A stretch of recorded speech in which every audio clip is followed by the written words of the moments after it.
श्रोता भौणी ठाकुरंक एई सुंदर संसारर सुंदर सृष्टि हेउछि नारी। जारी पई ए सृष्टि संभव, जारी स्नेह प्रेम ममतार परस पाई सृष्टिर बीज आज पल्लावित। सेई नारीर करुणा त्यागपूत जीवन आज ता परिवार तथा समाज को उन्नतिर चरम सीमा पहुंचाइबाकू सक्षम हेछि।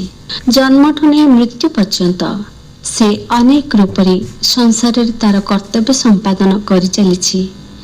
जीवन सारा से सलिता भली जली जली ता परिवार को आलोकित करुछि।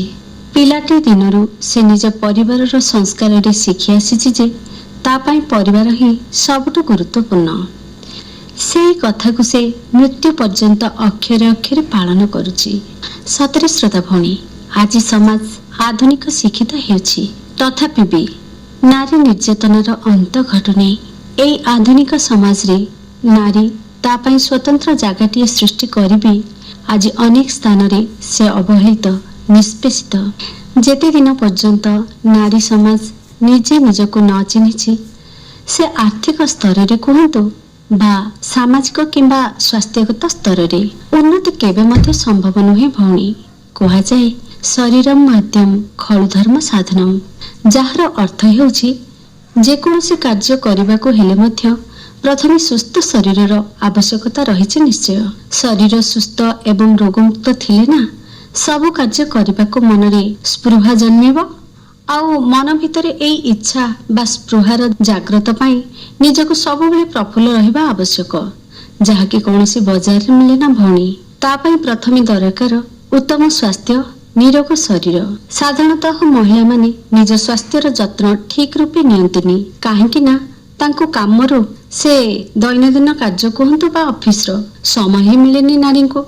आउ केतेक क्षेत्र रे देखा जाए सचेतनतार अभाव रे नारीटी अनेक रोग को जणाई न थाए तार परिवार को, जहा फल रे बेले बेले देखा जाए शरीर रे रोगटी तार काया विस्तार करी नारीर जीवन मध्य नहीं जाए। साधारणतः महिला मानक मासिक ऋतुस्राव जनित अनेक समस्या लागि रही थाए, किंतु केतेक भौणी एहाकू लज्जाशील होई परिवार सदस्यठू लुचाई रखी रोगरे पड़िथांती। आज आसंतु एभली एक संवेदनशील विषय को नहीं शुणिबा आलोचना महिलांक मासिक ऋतुचक्र जनित असुविधा और तार आयुर्वेदिक उपचार। ए विषय रे कथबार्ता करिबा पई आज आम गहन रे उपस्थित अछंती डाक्टर नकुल साहू।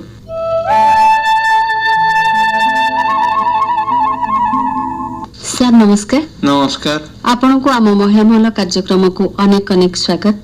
सर आपण को परिचय टिके आम श्रोता भणी मानन को दियंतु।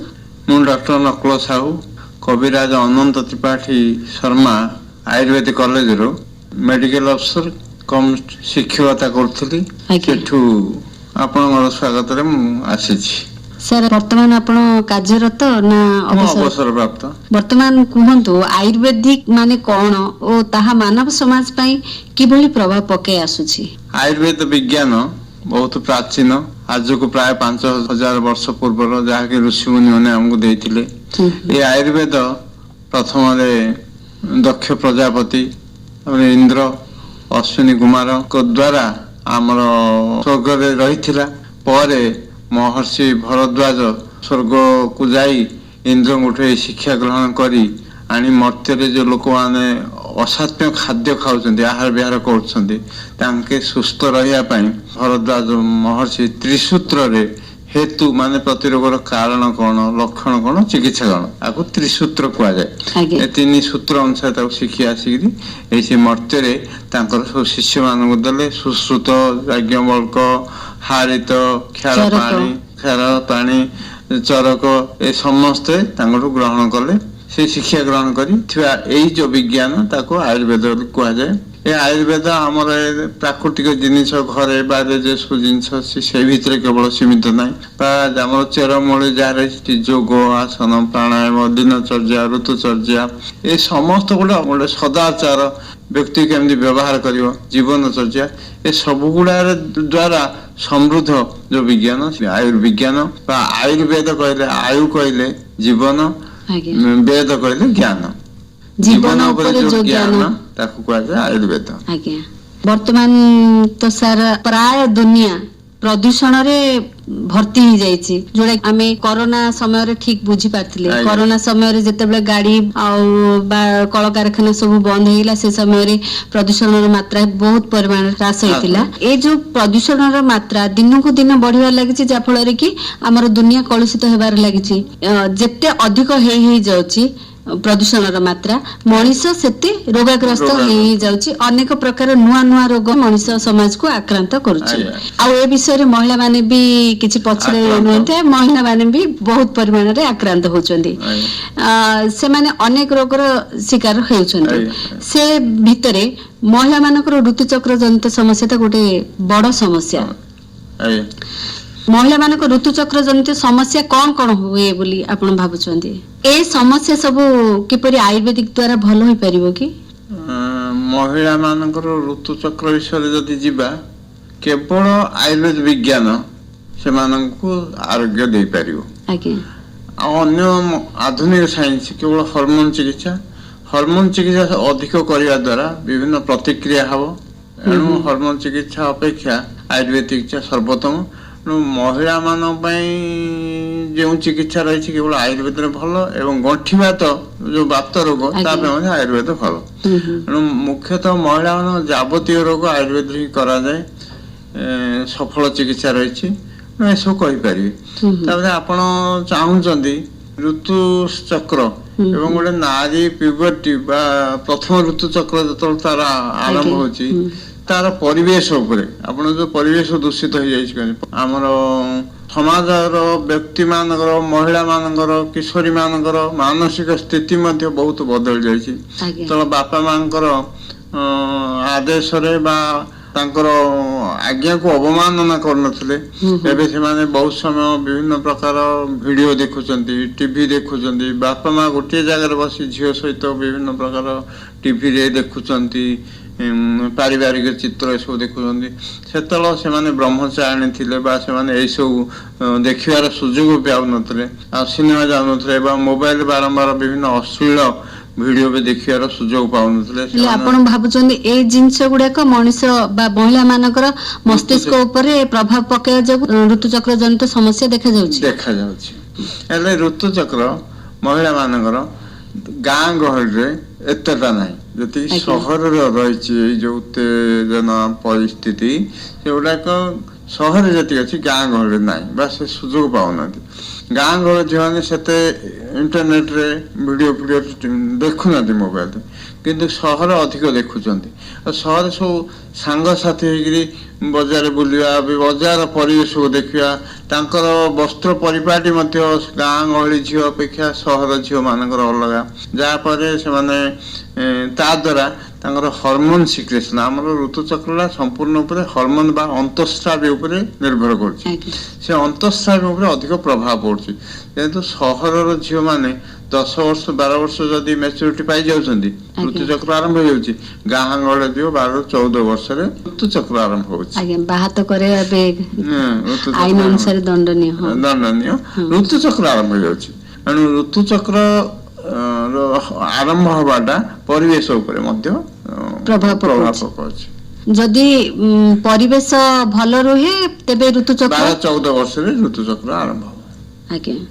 बेले बेले देखा जाउछि गोटे किशोरीटे पूरा कम बयस रे एई मासिक ऋतुचक्र प्रथम अवस्था रे पहुंची जाउछि से विषय रे कोन कहबे कि परिवेश रही उष्ण परिवेश आम जो परिवेश उष्ण परिवेश मानसिक संतुलन बाधा आसूची गोटे गोटे किशोरी बहुत कम बयस जमी कहली 10 वर्ष 12 वर्ष भितर ऋतुस्राव आरंभ हो जाए बेले बेले देखा जाउछि जे गोटे गोटे किशोरी अवस्था पार कर दउछन्ती तथापि भी सेमानकर ए जो ऋतुचक्र आरंभ जमा हेउ नै से विषय रे घर लोक भी बेसी व्यस्त होई पडुछन्ती कोन आयुर्वेदिक रे कोन एमिति करले सेमानकर सेई दोषटा फिट परिबो कि हाँ सेटा हबो किंतु आमर साधारण समय हूँ 14 वर्ष 14 वर्ष पर्यंत अपेक्षा करिया यदि 16 वर्ष 18 वर्ष है मासिक स्राव है नहीं व्यस्त विव्रत हवा आवश्यक तो आवश्यक नहीं एवं गोटे 16 ବର୍ଷ 18 ବର୍ଷ ବା 20 ବର୍ଷ ଝିଅ ମାସିକ ଋତୁସ୍ରାବ ନହେଲେ ତାର କିଛି କ୍ଷତି ନାହିଁ। ଆଜ୍ଞା ତେଣୁ ସେ 14 ବର୍ଷରେ ନିଶ୍ଚିତ ହଉ, ଏହା ବ୍ୟସ୍ତ ନ ହେଇ ମନରେ ଖୁସି ରହୁ, ଆଉ ତାକୁ ବିଶ୍ରାମ ମିଳିଲା ବା ସମସ୍ତ କାର୍ଯ୍ୟ କରିବାର ସୁଯୋଗ ମିଳିଲା, ଏଥିପାଇଁ ଚିନ୍ତା କରିବାର ନାହିଁ, ସେ ହେଇପାରିବ। ଯଦି ବା ବିଳମ୍ବ ହଉଛି ଯେ ଆମେ କେତେଟା ପରୀକ୍ଷା କରିବାକୁ ପଡିବ, ଯେମିତି ଆମେ ଥାଇରଏଡ ପରୀକ୍ଷା କରିବା। ତେଣୁ ଥାଇରଏଡ ଯୋଉ ଗଳା ପାଖରେ ରହୁଛି ଥାଇରଏଡ ଗ୍ରନ୍ଥି ଯଦି ତାର ବଢିଛି, ତାର ଥାଇରଏଡ ସ୍ରାବ ଯଦି କମିଛି ବା ବଢିଛି, ଅସନ୍ତୁଳନ ରହିଛି, ତାହେଲେ ତାର ମାସିକରେ ବିଳମ୍ବ ହବ। ଆମେ ଥାଇରଏଡ ଟ୍ରିଟମେଣ୍ଟ କଲେ, ସେତେବେଳେ ଥାଇରଏଡ ଚିକିତ୍ସା କଲେ ତାର ଠିକ ସମୟରେ ମନ୍ଥଲି ସାର୍କୁଲେସନ ହେଇଯିବ। ଏଇଟା ସହିତ ପ୍ରଜନନ କ୍ଷମତାରେ ବି ପ୍ରୋବ୍ଲେମ ଆସିପାରିବ। ହଁ, ଥାଇରଏଡ ଦ୍ୱାରା ପ୍ରଜନନରେ ମଧ୍ୟ ବାଧା ଆସିବ, ତାର ଗର୍ଭ ରହିବନି, ବା ରହିଲେ ମାସେ 2 ମାସ ଭିତରେ ସିଏ ସ୍ରାବ ହେଇଯିବ। ଥାଇରଏଡ ଯୋଗୁଁ ବି ଏଇ ବି ପ୍ରୋବ୍ଲେମ। ତା ସହିତ ତାର ଗର୍ଭାଶୟ ଯଦି ସମୃଦ୍ଧି ହେଇନି, ଯୋଉ ପରିମାଣରେ ବଢିବା କଥା, ଗ୍ରୋଥ ଆସିବା କଥା ଯଦି ହେଇନି, ତାହେଲେ ମଧ୍ୟ କମ ଦିନରେ ସ୍ରାବ ହେଇଯିବ। ଆଉ ତାର ଯଦି ବିଭିନ୍ନ ରୋଗ ଅଛି ଋତୁସ୍ରାବ ସମୟର, ଯେମିତି ବାଧକ ରୋଗ ଅଛି ବା ଡିସମେନୋରିଆ ଅଛି, ବା ଋତୁକୃଷ୍ଣ ତାକୁ କୁହାଯାଏ, ଋତୁ କଷ୍ଟ, ମାସିଆରୀ ସମୟରେ ଅଣ୍ଟା ପିଠିକି ବାତିବା, ତଳି ବେରେ ବଥେଇବା, ଗୋଡ ଥରିବା, ଏସବୁ ଲକ୍ଷଣ ଅଛି। ଏସବୁ ଥିଲେ ମଧ୍ୟ ତାର ପ୍ରଜନନରେ ବାଧା ଆସିବ। ଏସବୁ ଜନିତ ଯୋଉ ସମସ୍ୟା ଦେଖା ଯାଉଛି, ଆ ପାଇଁ ବୋଲିକି ଆମେ କିଛି ଆୟୁର୍ବେଦିକ ଅନୁସାରେ ଚିକିତ୍ସା କରିପାରିବା? ନିଶ୍ଚୟ, ଆୟୁର୍ବେଦ ତ ସତେ ଆଉ ଆଧୁନିକ ସାଇନ୍ସରେ ତାକୁ ଡିଏନ୍ସି କରାଯାଏ। ଆଜ୍ଞା, ଡିଏନ୍ସି ମାସିକ ସ୍ରାବ ହେଇଯାଇଛି କିନ୍ତୁ ଯନ୍ତ୍ରଣା ହଉଛି, ତାର କାରଣ ହଉଛି ତାର ସେର୍ଭିକ୍ସ ସେତିକି ଡାଇଲଟ ହେଇନି, ମାନେ ଗର୍ଭାଶୟ ମୁଖଟା ପ୍ରସାରଣ ହେଇନି। ମାସିକ ସ୍ରାବ ସମୟରେ ସେଇ ଯୋଉ ସ୍ରାବରେ ଯୋଉ ମୋଟା, ମାନେ ଯାହା କହୁଛନ୍ତି କ୍ଲଟ ବ୍ଲିଡିଂ, ମୋଟା ସେଇଟା ଆସିପାରୁନି, ନ ଆସିବା ଦ୍ୱାରା ତାର ଯନ୍ତ୍ରଣା ଅଧିକ ହଉଛି। ସେର୍ଭିକ୍ସ ଡାଇଲଟ ପାଇଁ ସେମାନେ ଡିଏନ୍ସି କରିଦିଅନ୍ତି। କିନ୍ତୁ ଆୟୁର୍ବେଦରେ ଔଷଧ ଅଛି, ବିଭିନ୍ନ ଔଷଧ ଅଛି, ଯେମିତି ହିଙ୍ଗୁ, ଘି କୁଆରୀ ବା ଯୋଉଟା ଘୃତକୁମାରୀ ଯାହା କହୁଛନ୍ତି, ହିଙ୍ଗୁଆରୀ, ଏଇସବୁ ଜିନିଷ ଖାଇଦେଲେ ତାର ସ୍ୱତଃ ସେଇ ସମୟରେ ସେର୍ଭିକ୍ସ ଡାଇଲେଟ ହେଇଯିବ, ଗର୍ଭାଶୟ ମୁଖ ଖୋଲିଯିବ, ଆଉ ତାର ମୋଟା ରକ୍ତସ୍ରାବ ହଉ ବା ପତଳା ରକ୍ତସ୍ରାବ ହଉ ସେ ଆସିଯିବ, ଅସୁବିଧା ହବନି। ହେଲେ କେତେ ପରିମାଣରେ କୋଉ ସମୟରେ ସେଟା ଖାଇବାର ବିଧିଟା କହିଦିଅନ୍ତୁ। ହଁ, ଆପଣ ଯୋଉ ଚାହୁଁଛନ୍ତି ଯେ ଆପଣଙ୍କର ସବୁଠୁ ସନ୍ଦେହ ରହିଲା ଯେ ବିଳମ୍ବ ହଉଛି, ବିଳମ୍ବ ଋତୁସ୍ରାବକୁ ଯଦି ସରଳ କରିବା ହଉଛନ୍ତି, କିନ୍ତୁ ଆଉ ସବୁ ଶାରୀରିକ ଲକ୍ଷଣ ତାର ଠିକ ଅଛି। ତାର ଯୋଉ ବୟସ ଅନୁପାତରେ ଯାହା ଗ୍ରୋଥ ହେବା କଥା, ବଢିବା କଥା, ଦେଖାଯିବା କଥା, ଯେମିତି ତାର ଲୋମ କୂପ ଉଦ୍ଗୀର୍ଣ୍ଣ ହବା, ନାଭି ପର୍ଯ୍ୟନ୍ତ ଉପରକୁ ସେ ଲୋମକୂପ ହବା ଦ୍ୱାରା, ଆଉ ତାର ସ୍ତନ ବି ବୃଦ୍ଧି ହବା କଥା, ଏଇ ଯୋଉ ସବୁ ଲକ୍ଷଣ ଯଦି ଦେଖୁଛନ୍ତି କି ମାସିକ ସ୍ରାବ ହଉନି, ତାହେଲେ ସେଠି ଆପଣ ବା ଯୋଉଗୁଡାକ ଯୌବନରେ ଯୋଉ ବୟସର ଚିହ୍ନ ସବୁ ଦେଖାଯିବା କଥା ଦେଖାଯାଉନି, ତା ପାଇଁ ବି ଆପଣ ଔଷଧ କରିପାରିବେ। ତାର ରକ୍ତହୀନତା ଅଛି କି ଦେଖିବେ, ହରମୋନ ସବୁଗୁଡା, ମାସିକ ସ୍ରାବ ଗୁଡା ସମ୍ପୂର୍ଣ୍ଣ ହରମୋନ ଉପରେ ଡିପେଣ୍ଡ କରେ। ଆମର ପିଟ୍ୟୁଟାରୀ ହରମୋନ ଠୁ ଆରମ୍ଭ କରିକିରି, ପିଟ୍ୟୁଟାରୀ ହରମୋନରେ ଗର୍ଭାଶୟରେ ଥିବା ବିଭିନ୍ନ ହରମୋନ ଉପରେ ସେ ଡିପେଣ୍ଡ କରୁଛି। ତେଣୁ ସେ ହରମୋନ ସିକ୍ରେସନ ପାଇଁ, ତାର ଇରିଟେସନ ପାଇଁ ଆମେ ତା ପାଇଁ ଔଷଧ ଦେଇପାରିବା। ଯେମିତି କହିଲି ଆପଣ ପାଇଁ ହିଙ୍ଗୁ, ଘି କୁଆରୀ ଏଗୁଡା ଦେବେ, ତା ସହିତ ଟାଙ୍ଗଣା ଖଇ, ଏସବୁ କେତେକ ଔଷଧ ଅଛି। ତା ସହିତ ଏଗୁଡାକ ଦ୍ରବ୍ୟ ଜାଗା ଅଛି, ତା ସହିତ ଔଷଧ ଅଛି ରଜ ପ୍ରବର୍ତ୍ତନୀ ବଟି, ଅଶୋକାରିଷ୍ଟ, କୁମାର୍ଯ୍ୟା, ସବୁ ଏସବୁ ଔଷଧ ଅଛି। ବଢିଆ କଥା ତ କହିଲେ ସାର୍। ଆଉ ଗୋଟେ କଥା ହଉଛି, ଋତୁସ୍ରାବ ସମୟରେ ମହିଳା ମାନେ ବେଳେ ବେଳେ ଶ୍ଵେତ ପ୍ରଦର ଭଳି ଲକ୍ଷଣ ତ ସେମାନଙ୍କ ପାଖରେ ପ୍ରକାଶ ପାଉଛି, ବେଳେ ବେଳେ ଦେଖାଯାଉଛି ରକ୍ତ ପ୍ରଦର। ଏ ଶ୍ଵେତ ପ୍ରଦର ଆଉ ରକ୍ତ ପ୍ରଦର ସବୁ କଣ? ପ୍ରଥମେ ଆମେ ରକ୍ତ ପ୍ରଦର କହିବା। ରକ୍ତ ପ୍ରଦରରେ ମାଂସ ଧୁଆ ପାଣି ଭଳିଆ, ମାଂସ ଧୋଇଲେ ଯୋଉ କଲର ରକ୍ତ ଆସେ, ସେ ରକ୍ତ ଯଦି ଆମର ଗର୍ଭାଶୟ ଆଗରୁ ଆସେ, ବହି ଆସେ, ଲୁଗାରେ ଲାଗେ, ଅଠା ଲାଗେ, ଚିହ୍ନ ରହେ, ତାହେଲେ ଆମେ ଜାଣେ ତାକୁ କହୁଛନ୍ତି ରକ୍ତ ପ୍ରଦର। ସେ ଯଦି ରକ୍ତ ପ୍ରଦର ତାଙ୍କର ହେଲା, ତାର କାରଣ ହଉଛି ଆମେ ବହୁତ ପିଲା ବେଳେ ମିଠା ଖାଇଛନ୍ତି, ଆଜ୍ଞା। ଚକୋଲେଟ ଫଲେଟ ବହୁତ ଖାଉଛନ୍ତି, ବାହାର ଖାଦ୍ୟ ସବୁ ଖାଉଛନ୍ତି, ହେଲେ କୃମି ଯଦି ହେଲା, ସେ କୃମି ରାତିରେ ଶୋଇଲେ ସେ ତ ଖାଲି ମଳ ଦ୍ୱାର ବାହାରୁ ଆସିକିରି ମତେ ପରିସ୍ରା ଦ୍ୱାରା ଆସିକି ସେ ସଂକ୍ରମିତ ହଉଛନ୍ତି, ଆଜ୍ଞା ଯାହା ଦ୍ୱାରା ହଉଛି। ଦ୍ୱିତୀୟ ମାନସିକ ଚିନ୍ତା, ମାନସିକ ଚିନ୍ତା ଦ୍ୱାରା ବି ହବ। ଠିକ ସେହିପରି ଆପଣ ଆଜିକାଲି ଝିଅମାନେ ସବୁ ଗାଡି ଚଳାଉଛନ୍ତି, ଆଜ୍ଞା। ଦ୍ରୁତ ଗତିରେ ଚଳାଉଛନ୍ତି। ଆଜ୍ଞା। ଆଗେ ଘୋଡା ଫୋଡା ଚଳୁଥିଲେ, ଏବେ ଗାଡିରେ ଚଳାଉଛନ୍ତି। ଖାଲ ଢେପ ରାସ୍ତାଘାଟ ସହର ଗାଁ ଗହଳିରେ ଦେଖୁଛନ୍ତି ସେମାନେ ଅଧିକ ଗାଡି ଚଳେଇବା ଦ୍ୱାରା ତା ଦ୍ୱାରା ବି ରକ୍ତ ପ୍ରଦାହ ହେଇପାରେ। ଗର୍ଭାଶୟ ବା ଅପତ୍ୟ ପଥ ସଂକ୍ରମିତ ହୁଏ ଏଇ କୃମି ଦ୍ୱାରା ବା ଛେଚି ହବା ଦ୍ୱାରା ଗାଡି ଘୋଡା ଆଘାତ ହେଇକିରି ଏ ସଂକ୍ରମିତ ହେଇ ସେଠରୁ ରକ୍ତ ସ୍ରାବ ହୁଏ। ବା ଆପଣ ମାସିଆରୀ ବେଳେ ସଫା ଲୁଗା ପିନ୍ଧୁନାହାନ୍ତି, ସଫା କପଡା ପିନ୍ଧୁନାହାନ୍ତି, ଆଜିକାଲି ତ ଗଭର୍ଣ୍ଣମେଣ୍ଟ ଯୋଗେଇ ଦଉଛି ଏବଂ ଲୋକେ ବି କିଣୁଛନ୍ତି, ଆଉ ଆଗର ଭଳିଆ ପୁରୁଣା କନାକୁ ସଫା କରି ପିନ୍ଧୁନାହାନ୍ତି, ଏବେ ସ୍ୱଚ୍ଛତା ଉପରେ ବେଶୀ ସ୍ୱଚ୍ଛତା ଉପରେ ଗୁରୁତ୍ୱ ଦଉଛନ୍ତି, ତାହେଲେ ବହୁତ କମିଛି। ଯଦି ସେଇ ଗନ୍ଧିଆ ବସ୍ତ୍ରକୁ ବା ଏଇଟା ମୁଁ ମାସିଆରେ ପିନ୍ଧୁଥିଲି, ଏଇଟା ପଦାରେ ଶୁଖେଇଲେ ଲାଜ ଲାଗିବ ବା କିଏ ଅନ୍ୟମାନେ ଦେଖିବେ, ତେଣୁ ତାକୁ ଘର ଭିତରେ ଶୁଖଉଥିଲେ, ତାକୁ ଖରା ବାଜିବା ଦ୍ୱାରା ଭଲ ଭାବରେ ସଫା କରି ଖରା ବାଜିବ, ସେଇଟାକୁ ନିଜେ ଛୁଇଁଲେ ସେ ଘର ମାରା ହେଇଯିବ, ନିଜେ ବାଜିବେ, ସେ ଅନ୍ୟ ଲୋକ ସହିତ ଦ୍ୱାରା ସେ ସଫା କରୁଥିଲେ। ଏସବୁ ସଫା କରିବା ଦ୍ୱାରା ସେ ସଫା ଭଲ ଭାବରେ ନ କରିବେ, ତାକୁ ଖରାରେ ନ ଶୁଖେଇବେ, ତାକୁ ଗରମ ପାଣିରେ ନ ସିଝେଇବେ, ତାହେଲେ ସେଟା ସଫା ହବନି, ସଂକ୍ରମିତ ହେଇକି ବିଭିନ୍ନ ପ୍ରକାର ରୋଗ ତୈରି ସୃଷ୍ଟି ହବ। ହେଲେ ସାର୍ ଆପଣ ଏବେ ଯୋଉ କହିଲେ ରକ୍ତସ୍ରାବଟା ଅନବରତ ମାସଟା ସାରା ହବ ନା ସେଇ ପିରିୟଡ ସମୟରେ ହେବା କଥା, କୋଉ ସମୟରେ ହେବା କଥା? ସେଇଟା ପିରିୟଡ ସମୟରେ ହବନି। ପିରିୟଡ ମନେକର 4 ଦିନ, କେତେ ଜଣ 7 ଦିନ ହବ, 4 ଦିନରେ ସ୍ୱତଃ ସେ ବନ୍ଦ ହେଇଯିବ। ଯେତେବେଳେ ପ୍ରୋଜେଷ୍ଟନ ଆରମ୍ଭ ହେଇଯିବ, ସିଏ ଆରମ୍ଭ ଇଷ୍ଟ୍ରୋଜେନ ସିକ୍ରେସନ ହେଲା, ମେନ୍ସ ହେଲା, କିନ୍ତୁ ପ୍ରୋଜେଷ୍ଟନ ଯେତେବେଳେ ଆରମ୍ଭ ସେ ସ୍ରାବ ହେଇଯିବ, ସ୍ରାବ 4 ଦିନ ଭିତରେ ସେ ବନ୍ଦ ହେଇଯିବ। 4 ଦିନରୁ ଯଦି ଅଧିକ ଦିନ ସ୍ରାବ ହେଲା ତାକୁ ଆମେ ରକ୍ତ ପ୍ରଦାହ କହିବା। ଆଉ ଅଧିକ ଯଦି ସ୍ରାବ ହେଲା, ଯେତିକି ଆମର ହବା କଥା ତାର ଯଦି ଅଧିକ ହେଲା ତାହେଲେ ତାକୁ ରକ୍ତ ପ୍ରଦାହ ବି କୁହାଯିବ। ଏମିତି ଲୋକଙ୍କର ଅଛି ପ୍ରାୟ 15 ଦିନ 20 ଦିନ ହବ, ବା 4 ଦିନ ବନ୍ଦ ହେଇଯିବା ପରେ ଆଉ ଥରେ ଗୋଟେ 5-10 ଦିନ ପରେ ସ୍ରାବ ହବ, କିନ୍ତୁ ସେଇଟା ମାସିକ ସ୍ରାବ ଭଳିଆ ହବନି, ଏଇ ମାଂସ ଧୁଆ ପାଣି ଭଳିଆ ରକ୍ତ ପ୍ରାଣୀ ସ୍ରାବ ହବ, ବା ଗୋଲାପ ଫୁଲ କଲର ସ୍ରାବ ହବ, ସେଇଟାକୁ ଆମେ ରକ୍ତ ପ୍ରଦାହ କୁହାଯାଏ। ସିଏ 10 ଦିନ 15 ଦିନ ବି ହେଇପାରେ। ତାପରେ ସେଇଟା କଣ ବୋଲେ ନେଚୁରାଲ ଉପାୟରେ ବନ୍ଦ ହବ ନା କଣ ଔଷଧ ଖାଇବା ଫଳରେ ହିଁ ନେଚୁରାଲରେ ବନ୍ଦ ହେଇଯିବା କଥା, ଗୋଟେ 10 ଦିନ 5 ଦିନ 7 ଦିନ ଯାହା ତାର ସ୍ଥିର ହେଇପାରେ। ଯଦି ନ ହଉଛି ଆମେ ସେଟା ତାର ଯାହା ସଂକ୍ରମଣ ରହିଛି ତା ପାଇଁ ଔଷଧ ଖାଇବାକୁ ପଡିବ, ଔଷଧ ଖାଇଲେ ସେ କମିଯିବ। ଆମେ ଅଶୋକ ଛାଲି ସିଝେଇକିରି ପିଇବା, ବା ପଦ୍ମ ଫୁଲ, କଇଁ ଫୁଲ ତାକୁ ସିଝେଇ ପିଇବା, ବା ଆମର ଚାଉଳ ଧୁଆ ପାଣି, ଚାଉଳ ଯୋଉ ଧଉଛନ୍ତି ସେ ପାଣି ପିଇଲେ ସେ ବନ୍ଦ ହେଇଯିବ। ବା ଗୋଟେ କଣ୍ଟା ମାଛ ଗଛ ଦେଖୁଥିବେ ରାସ୍ତା କରୁଥିବେ, କଣ୍ଟା କଣ୍ଟା ଖଡା ଶାଗ ଭଳିଆ ହେଇଥିବ, ତାର ମୂଳ ମଧ୍ୟ ବାଟିକିରି ଖାଇଦେଲେ ସିଏ ବନ୍ଦ ହେଇଯିବ। ଆଉ ପୋକ ଶୁଙ୍ଗା ଗଛ ତା ପତ୍ର ବି ରସ କାଢିକି ପିଇଦେଲେ ବି ସେ ବନ୍ଦ ହେଇଯିବ। ଆଉ ତାର ସଫା ରଖିବେ, ସବୁବେଳେ ସଫା ରଖିବେ। ତା ସହିତ ବାବୁଲ ଗଛ ଦେଖିଛନ୍ତି, ଆଗେ ବାବୁଲ ଦାନ୍ତ କାଠି ଲୋକେ କରୁଥିଲେ। ସାର୍ ଏବେ ବି ଜମିର କଡେ କଡେ ପ୍ରାୟତଃ ଥାଏ। ଜମିରେ ଯୋଉ ଥାଏ କଣ୍ଟା କଣ୍ଟା ଗଛ, ତା ଛାଲି ଆଣି ସିଝେଇକି ତା ପାଣିରେ ପରିସ୍ରା ରାସ୍ତାକୁ ଏମିତି ଧୋଇଦେଲେ ତାହେଲେ ବନ୍ଦ ହେଇଯିବ। ନହେଲେ ସେଟା କୁଣ୍ଡେଇ ହବ, ଘା ଭଳିଆ ହେଇଯିବ, ତା ଧୋଇଦେଲେ ସେ ସଂକ୍ରମଣ ନଷ୍ଟ ହେଇଯିବ।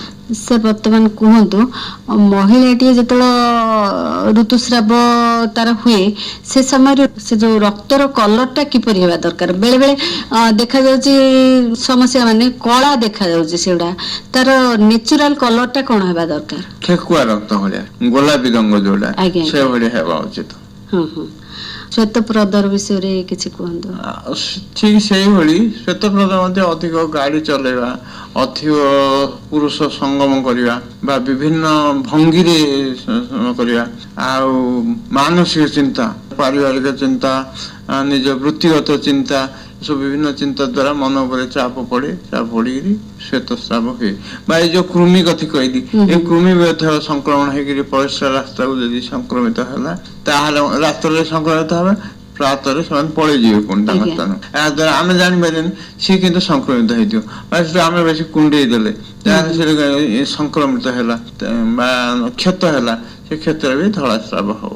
ଆମେ ଯାହା ବର୍ତ୍ତମାନ ସୁଦ୍ଧା ଷ୍ଟଡି କରୁଛୁ ବିଶେଷ ମାନସିକ ଚିନ୍ତା ଏ କୃମି ସଂକ୍ରମଣ ଦ୍ୱାରା ଯାହାକି ଆଜିକାଲିର ସମସ୍ତଙ୍କର ଗୋଟେ ଚିନ୍ତା ହେଇଗଲାଣି ମାନସିକ ଚିନ୍ତା ନିଶ୍ଚିତ ଭାବରେ ରହୁଛି। ଯେତେ ଆମେ ଆଧୁନିକତା ଆଡକୁ ଯାଉଛେ ସେତେ ମାନସିକ ଚିନ୍ତା ଆମଠୁ ଆଉ ଦୂରେଇ ଯାଉନି। ବଢୁଛି। ତାପରେ ସେ ଅତି ପୁରା 5 ବର୍ଷ 10 ବର୍ଷ ହବ ତାଙ୍କୁ ଅବହେଳା କରିବା ଲଜ୍ଜା କରିବା କହିବାନି ନହେଲେ କଣ ହବ ସେଠି ଘିମ୍ବିରି ଭଳିଆ ସବୁ ଘା ହେଇଯିବ କୁଣ୍ଡିଆ ଆଜ୍ଞା। କୁଣ୍ଡିଆ ହେଇ ଦୁର୍ଗନ୍ଧ ବି ହବ ସେ। ଏଣୁ ତାକୁ ଯଥାଶୀଘ୍ର କୌଣସି ଲଜ୍ଜା ନ କରି ରୋଗକୁ ଦୂର କରିବା ସବୁଠୁ ଭଲ। ତା ପାଇଁ କିଛି ଆମର ଘରୋଇ ଉପଚାର ହଁ ହେଇପାରିବ? ଆପଣ ଆଟିକା ପଡି ଶାଗ ଖାଇପାରିବେ। ଆଟିକା ପଡି ଶାଗ ସେଇ ଅଶୋକ ସାରି କହିପାରିବେ। ଦୁବ ବାଟିକିରି ଖାଇପାରିବେ। ଧଳା ଦୁବ ପଥର ତଳେ ହେଇଯାଇଥିବ ବା କେତେ ଅଛି ଧଳା ଦୁବ ଅଛି ତାକୁ ବାଟିକିରି ଖାଇ ଦେଇ ପାରିବେ। ଖାଲି ଦୁବ ଯଦି ମିଳୁଛି ତାକୁ ଖାଇଦେବେ। ଆଉ ଗୋଟେ ଢିମ୍ବିରି ଅଛି ଦି ପ୍ରକାର ଢିମ୍ବିରି ଅଛି। ଗୋଟେ ବାୟା ଢିମ୍ବିରି ବହୁତ ଡାଳ ଶାଖା ହେଇକି ଗୋଲ ଗୋଲ ହେଇଥିବ ଆଉ ଗୋଟେ ଲମ୍ବ ନାଲି ହେଇକି ଗୋଟେ ଢିମ୍ବିରି ଗଛ ଅଛି ତାକୁ ଯଜ୍ଞ ଉଦୁମ୍ବର ବା କାକ ଉଦୁମ୍ବର କୁହାଯାଏ। ସେ ଫଳ ମଧ୍ୟ ସିଝେଇକିରି ବା ତାର ଛେଚିକି ରସ ବାହାର କରିକି ଖାଇଦେଲେ ସେ ବନ୍ଦ ହେଇଯିବ। ସାର୍ ଏବେ ତ କହିଲେ ଆମ ଶ୍ରୋତା ଭଉଣୀ ମାନଙ୍କୁ ମୁଁ ଏଇଠି କହିଦଉଛି ଯେ ସାର୍ କହିଲେ ଡିମ୍ବିରି ଗଛ ଆମେ ତ ଜାଣିପାରିବାନି ସେଇଥିପାଇଁ ଯେକୌଣସି ଆୟୁର୍ବେଦିକ ଡାକ୍ତରଙ୍କ ପାଖକୁ ଯାଇ ପରାମର୍ଶ କରି ହିଁ ଔଷଧ ସେବନ କଲେ ମୋ ମତରେ ଭଲ ହୁଅନ୍ତା। ଗାଁର ବୟସ୍କ ଲୋକମାନେ ଅଛନ୍ତି ସେମାନେ ତାଙ୍କୁ ପଚାରିଲେ କହିଦେବେ। ଆପଣ କାକଦୁମ୍ବ ଚିହ୍ନିବା ବି ସହଜ କାହିଁକି ମାନେ ଡିମ୍ବିରି ଗଛ ଡିମ୍ବିରି ଫଳ ହଉଛି ଆପଣଙ୍କ ଯେତେବେଳେ ପିଲାଟା ବ୍ରତ ହଉଛି କି ବିବାହ ହଉଛି ଆଜ୍ଞା। ସେଠି ଦରକାର ପଡୁଛି କାକଡୁମ୍ବର ଡିମ୍ବିରି ଗଛ ଜାଉଁଳା ଥିବ ଗୋଟେ ଆଣିକି ରଖୁଛନ୍ତି। ତେଣୁ ରାସ୍ତା କଡେ ଘର ପାଖରେ ସେ ଡିମ୍ବିରି ଗଛ ଥାଉଛି କିନ୍ତୁ ଆପଣ ବ୍ୟବହାର କରିବା ପାଇଁ ଡାକ୍ତର ପରାମର୍ଶ କରିବା ତାର କେତେ ସିଝେଇକି ତାକୁ ପରିମାଣଟା କେତେ ହେବା ସିଝେଇକି ଦରକାର? 40 ମିଲିଗ୍ରାମ ଖଣ୍ଡେ ପିଇବାକୁ ପଡିବ ବା ଛେଚିକି ରସ ଗାଳିଲେ 20 ml ଖଣ୍ଡେ କରିବାକୁ ପଡିବ। ତାର କୋଉ ବୟସର କେତିକି ଖାଇପାରିବେ।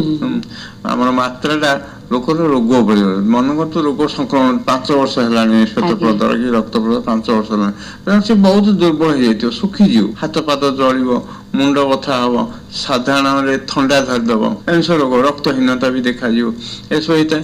ଆମେ ଯଥାଶୀଘ୍ର ଭଲ କରିଦବା ଉଚିତ ଆଉ ଅଧିକ ସଂକ୍ରମଣ ବଢେଇବା ଉଚିତ ନାହିଁ। ଏ ଯୋଉ ଶ୍ଵେତ ରକ୍ତ ପ୍ରଦର ହେବା ଫଳରେ ଦୁର୍ବଳ ହେଇଯାଉଛି ଦୁର୍ବଳ ହେବାର ଫଳରେ ତାର ବିପିର ବି ଏପଟ ସେପଟ କଣ କିଛି ଦୁର୍ବଳ ହେଇପାରିବ? ହବ ବିପି ଦୁର୍ବଳ ହବ କିନ୍ତୁ ମାନସିକ ଯଦି ତାର ଉତ୍ତେଜନା ରହିଛି ବିପି ବଢି ବି ପାରେ। ଶରୀର ଦୁର୍ବଳ ପାଇଁ ବହୁତ ବିପି କମିଯିବ ମୁଣ୍ଡ ବୁଲେଇବ ଅନ୍ଧାର ଦିଶିବ ଅମ୍ଳ ହବ ବିଶେଷତଃ ତାଳୁ ମଝି ମୁଣ୍ଡର ଉପର ଅଂଶ ସିଏ ବି ଜଳିବ। ଆଜ୍ଞା ସାର୍ ଆପଣ ଆମ ଷ୍ଟୁଡିଓକୁ ଆସିଲେ କିଛି ଆମେ ଜାଣିନଥିବା କଥା ଗୁଡା ସେଇଟା ଆମ ଶ୍ରୋତା ଭଉଣୀ ମାନଙ୍କୁ ଜଣେଇଲେ ଆଉ ଆହୁରି ତ ଆପଣଙ୍କଠୁ ଅନେକ କିଛି ଜାଣିବାର ଅଛି ଶିଖିବାର ଅଛି କିନ୍ତୁ ବର୍ତ୍ତମାନ ତ ଆମ ପାଖରେ ଆଉ ସମୟ ନାହିଁ ଆମକୁ ଏ କାର୍ଯ୍ୟକ୍ରମ ଏଇଠି ହିଁ ସାରିବାକୁ ପଡିବ। ଆପଣ ଆମକୁ ଅନେକ ତଥ୍ୟ ଜଣାଇଥିବାରୁ ଆପଣଙ୍କୁ ଅନେକ ଅନେକ ଧନ୍ୟବାଦ ସାର୍। ଧନ୍ୟବାଦ ଆପଣ ମଧ୍ୟ ଆପଣ ଯୋଉ ସୁଯୋଗ ଦେଲେ ଆଜି ଆଉ ମୁଁ ଚାହୁଁଛି ଆୟୁର୍ବେଦ ପ୍ରଭାବ ଗୁଣକୁ ଆପଣଙ୍କର ମହିଳା ମହଲ ସମସ୍ତେ ଜାଣନ୍ତୁ ଆଉ ନିଜ ପରିବାରକୁ ଆୟୁର୍ବେଦ ଚିକିତ୍ସାରେ ସୁସ୍ଥ ରଖିବା ଚେଷ୍ଟା କରନ୍ତୁ। ନିଜ ଘରେ ଅଛି ଘର ବାହାରକୁ ନେଇ ପହଞ୍ଚନ୍ତୁ। ସାର୍ ରହିଲି ନମସ୍କାର। ନମସ୍କାର। ଶ୍ରୋତା ଭଉଣୀ କଥାବାର୍ତ୍ତାଟି ତ ଶୁଣିଲେ ବର୍ତ୍ତମାନ ମାସିକ ଋତୁସ୍ରାବ ଜନିତ ବିଭିନ୍ନ ସମସ୍ୟାର ସମାଧାନର ରାସ୍ତା ନିଶ୍ଚୟ ପାଇସାରିଥିବେ। ହଁ ଶ୍ରୋତା ଭଉଣୀ ରୋଗଟି ପ୍ରାରମ୍ଭିକ ଅବସ୍ଥାରୁ ହିଁ ଜାଣିପାରିଲେ ତାର ଠିକ ଚିକିତ୍ସା ହୋଇପାରିବ ଆଉ ଆମେ ସମସ୍ତେ ନିରୋଗ ଜୀବନଯାପନ କରିପାରିବା। ବାସ୍ତବରେ ଭଉଣୀ ସ୍ୱାସ୍ଥ୍ୟ ହିଁ ବ୍ୟକ୍ତିର ପରମ ସମ୍ପଦ ଯାହା ବ୍ୟକ୍ତି ପାଇଁ ଭଗବାନଙ୍କ ଶ୍ରେଷ୍ଠ ଆଶୀର୍ବାଦ।